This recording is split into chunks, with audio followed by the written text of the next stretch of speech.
Masalahnya ialah kerana apa? Kerana tadabbur Quran ini tidak menjadi agenda ataupun dengar Quran, baca Quran, tetapi ia tidak diambil secara personal untuk mengubat virus-virus yang ada di dalam hati. Dalam kemelut kita menghadapi COVID-19 ini, kita tahu virus yang lebih bahaya adalah virus di dalam hati yang diubat dengan tadabbur Al-Quran. Dengan doa kita, subhanakala ilmalana illa ma 'allamtana innaka antal alimul hakim. Maha sucimu ya Allah, tidak ada ilmu kecuali yang Engkau ajarkan kepada kami, sesungguhnya Engkau yang Maha mengetahui, yang Maha bijaksana.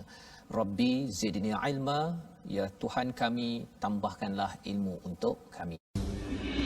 Allahu akbar, Allahu akbar. Kita lihat sinopsis pada hari ini. Sinopsis bagi surah Al-An'am ini daripada ayat pertama hingga ayat yang ketiga, ya, adalah 3 ayat yang amat penting berkaitan dengan tauhid, kewujudan kepada Allah Subhanahu Wa Taala dan keesaan serta kebangkitan kita di akhirat nanti. Ya, 3 ayat inilah yang jika dibaca ia menyimpulkan tentang keimanan kita. Dan ayat 4 hingga 6 ini bagaimana orang-orang yang berada pada zaman Nabi pada zaman ini respon kepada keimanan. Ya, ada yang kufur terhadap ayat-ayat Allah dan apakah ancaman kepada mereka, ini yang Allah maklumkan hingga ayat 6 dan disambung pada ayat 7 hingga 8, bangkangan orang kafir dan penolakan atas permintaan mereka kepada Nabi untuk menurunkan kitab atau mengutus malaikat terus direct langsung kepada mereka. Jadi masih lagi kalau kita lihat Makkiyah ini, tuan-tuan sekalian, ada 3 perkara penting dalam surah Makkiyah kalau kita mula dengan surah Al-An'am, surah Al-A'raf dan seterusnya nanti, iaitu pertama menceritakan tentang tauhid kepada Allah, dan tauhid itu dikaitkan dengan risalah, mesej daripada rasul, kerasulan, dan tauhid itu ada kaitan dengan akhirat. Jadi 3 perkara itu kita akan berjumpa sepanjang surah-surah Makkiyah di dalam Al-Quran. Allahumma arhamna bil Quran. A'udzu billahi minasy syaithanir rajim. Bismillahirrahmanirrahim.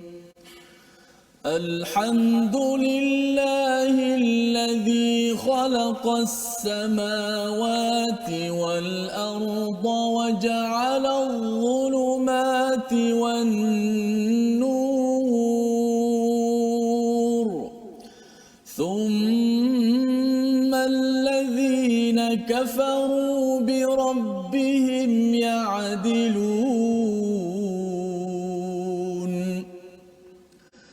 Huwa alladhi khalaqakum min tinin thumma qada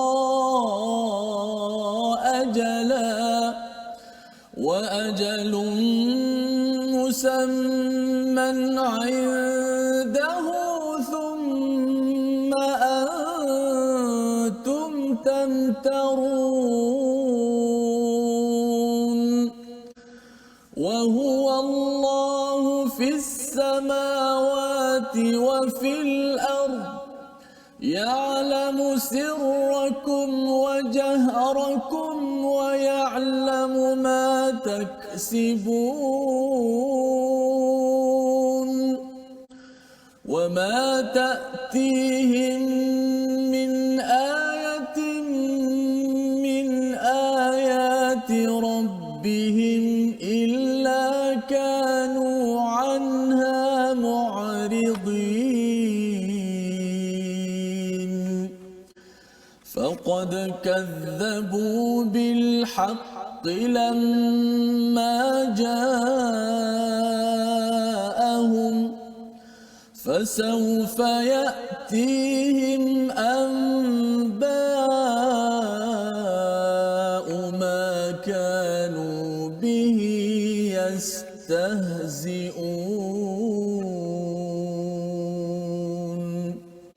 Alam yaraw kam ahlakna min qablihim min قرن مكناهم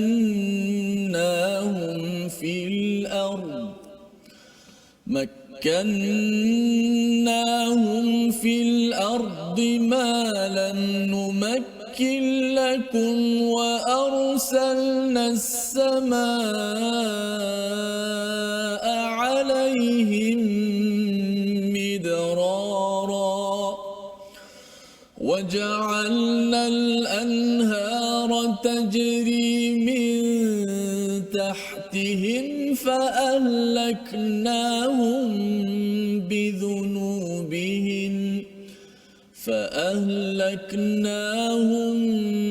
بذنوبهم وأنشأنا من بعدهم قرنا آخرين ولو نزلنا عليك كتابا في قرطاس فلمسوه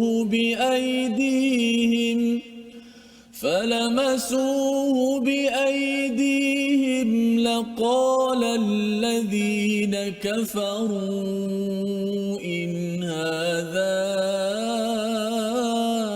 إلا سحر مبين وقالوا لولا أنزل عليه ملك ولو أنزلنا ملكا لقضي الأمر ثم لا ينظرون صدق الله العظيم.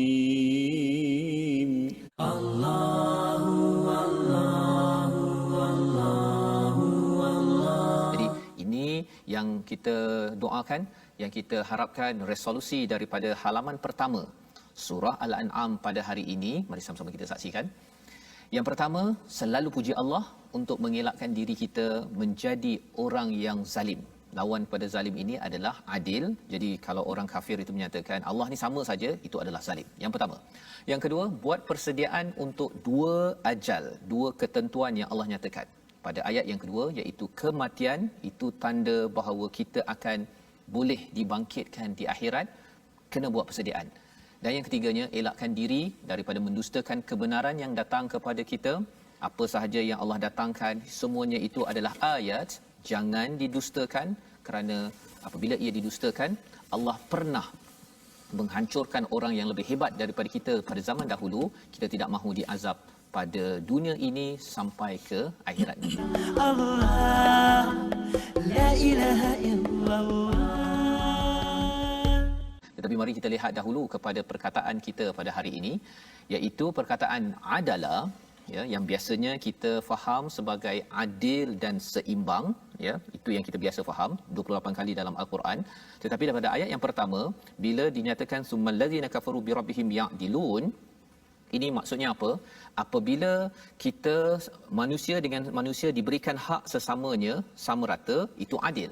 Tetapi bila manusia disamakan dengan Tuhan, itu juga ya'dilun, itu adalah adil yang negatif, ya, yang tidak wajar dibuat, menyamakan Tuhan dengan makhluk buat sesuatu kemudian kata sama je dengan Tuhan, ataupun